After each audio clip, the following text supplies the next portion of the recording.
कहानी का शीर्षक मन का कीचड़ गया। गौतम बुद्ध की एक प्रेरणादायक कथा। अध्याय 1। कीचड़ से भरा मन। प्राचीन मगध की सीमा पर स्थित एक छोटा सा गांव था शांतिपुर।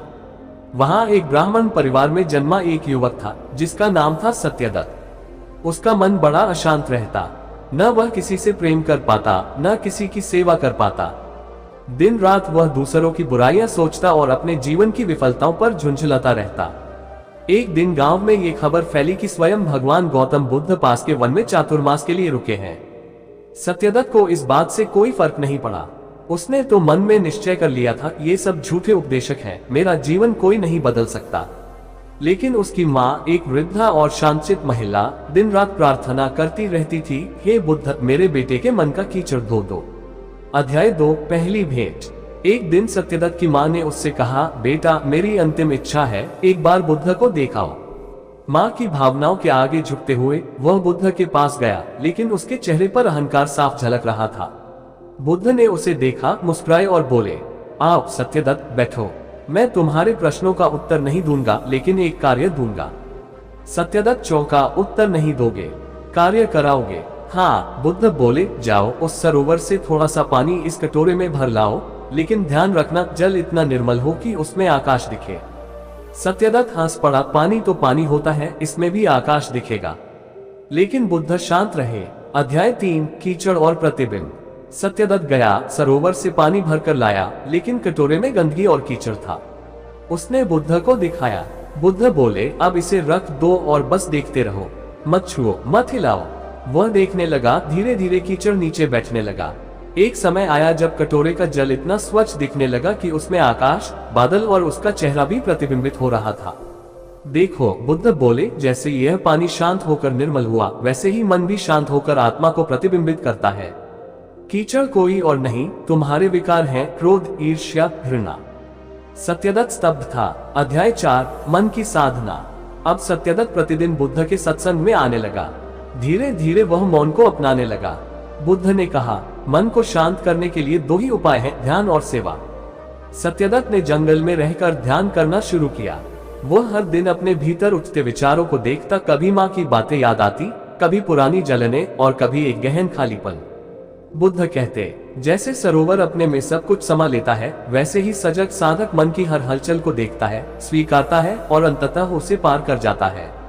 अध्याय 5। जब मन रो पड़ा। एक रात ध्यान करते हुए सत्यदत्त का मन टूट गया।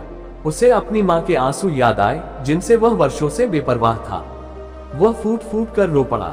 सुबह बुद्ध ने उससे पूछा, क्या देखा? वह बोला, मैंने माँ का दिल देखा। मैंने देखा कि मेरे भीतर जो क्रोध था, वह वास्तव में मेरी अपनी पीड़ा थी।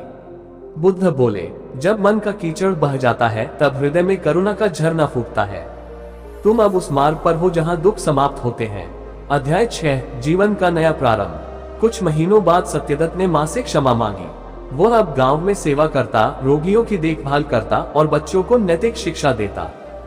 गांव में लोग कहते, सत्यदत्त अब कोई और हो गया है। उसमें अब एक गहराई है, एक शांति। एक दिन किसी ने उससे पूछा, तू इतना शांत कैसे हो गया? उसने बस इतना कहा, मैंने अपने मन का कीचड़ देख लिया था, उसे स्वीकारा, बहने दिया, और तब जाकर बुद्ध दिखे मेरे ही भीतर।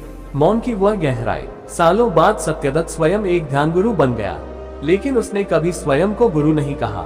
जब कोई उससे ज्ञान मांगता, वह उन्हें वही कटोरा और वही कार्य देता, सरोवर से शुद्ध जल लाओ और उसमें आकाश दिखाओ।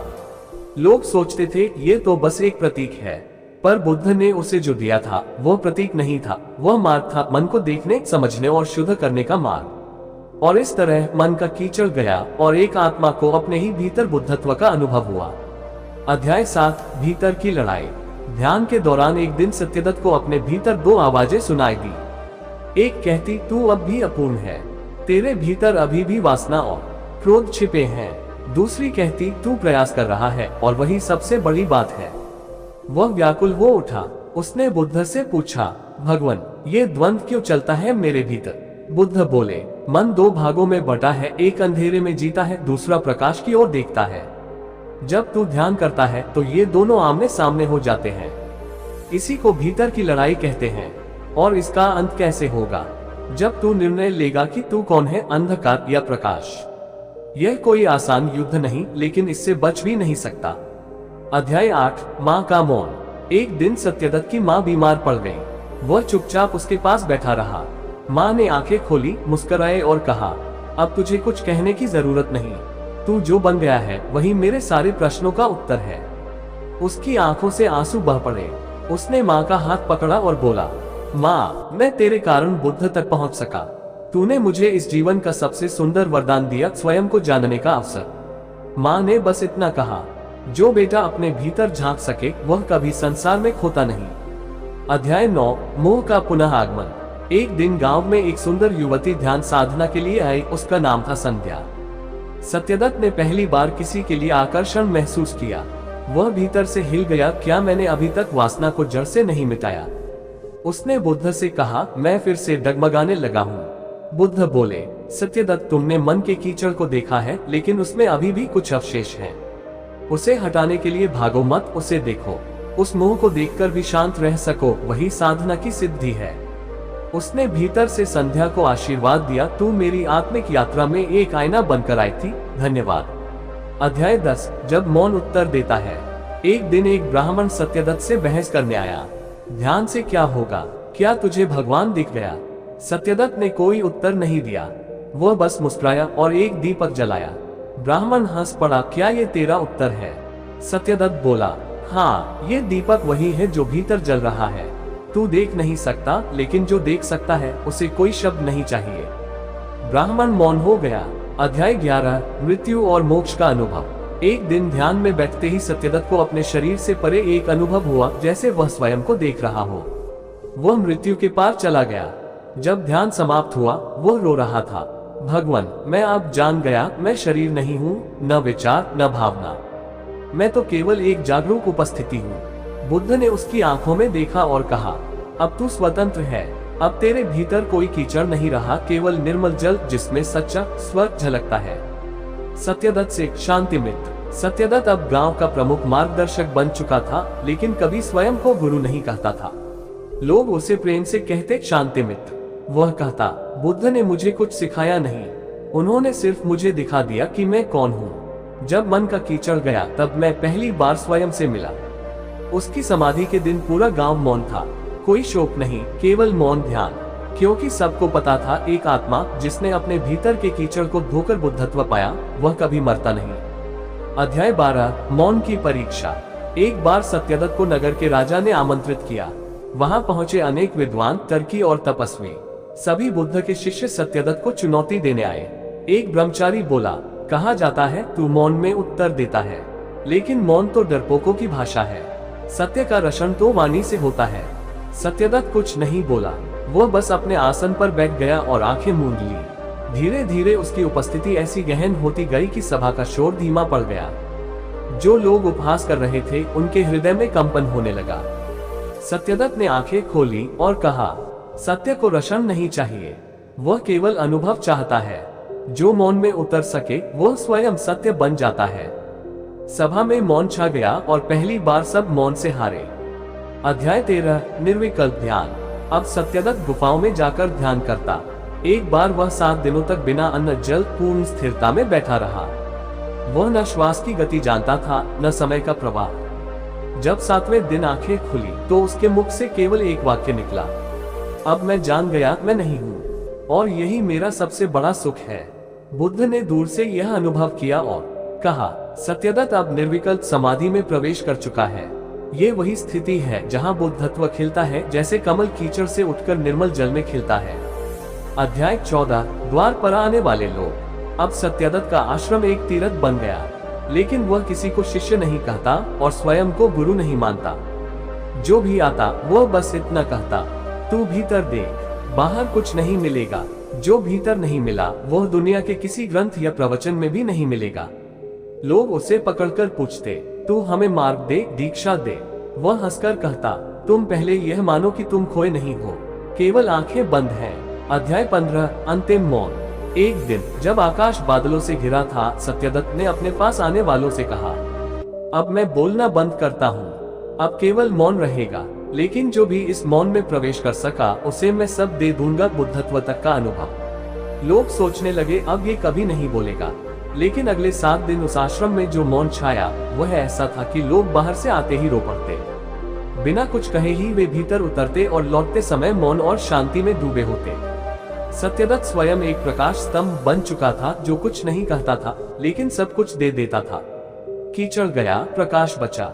सत्यदत्त की देह जब छोड़ दी गई तब उसके पास कोई शब्द नहीं था, बस ध्यानस्थ मुद्रा में एक समाधिस्थ शरीर था और चारों ओर गहरा मौन। किसी ने पूछा, अब हमें कौन मार्ग दिखाएगा? एक वृद्ध साधक बोला, जिसने स्वयं को देख लिया वह मार्ग दिखाने किसी और के पास नहीं जाता, उसका मन ही दर्पण बन जाता है। और उस दिन से उस गुफा को नाम मिला मनमुक्ति ध्यानगृह, जहाँ लोग आज भी मौन बैठते हैं और धीरे धीरे मन का कीचड़ स्वयं बह जाता है। अध्याय 16 बोधि का बीज। सत्यदत्त की मौन साधना के बाद एक बालक आश्रम में आया।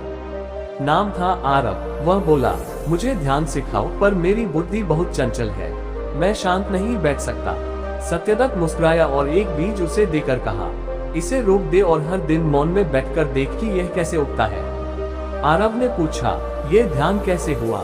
सत्यदत्त बोला, तू जब किसी को बिना मांगे बढ़ते देख सके तब तू समझेगा ध्यान बाहरी नहीं भीतरी बीज है।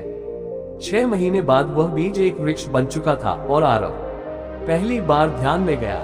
अध्याय 17 जब गुरु की जरूरत नहीं रही। अब सत्यदत्त के पास एक शिष्य आया जो 10 वर्षों से उसकी सेवा में था। वह बोला, गुरुदेव, मैं अब भी वही हूँ जो पहले था, मन अब भी वही है। सत्यदत्त ने मुस्कुराकर कहा, अब तू मेरा शिष्य नहीं, मेरा प्रतिबिंब है। तू अब अपने ही पद का गुरु है। शिष्य की आंखों में आंसू आ गए। मैंने आपकी छाया में रहकर सीखा कि जब तक हम दूसरों के प्रकाश से रोशनी मांगते रहेंगे, हम कभी अपना दीपक नहीं जलाएंगे। अध्याय 18 गुफा से गगन तक। सत्यदत्त अब वृद्ध हो चला था, उसके शब्द कम होते जा रहे थे। एक दिन वह पहाड़ी गुफा से बाहर निकला और पहली बार उसने कहा, अब मैं नीचे नहीं उतरूंगा, अब मेरे लिए ये शरीर भी एक वस्त्र है जिसे मैं छोड़ने को तैयार हूँ। लोग रोने लगे, लेकिन वह बोला, मैं कहीं नहीं जा रहा।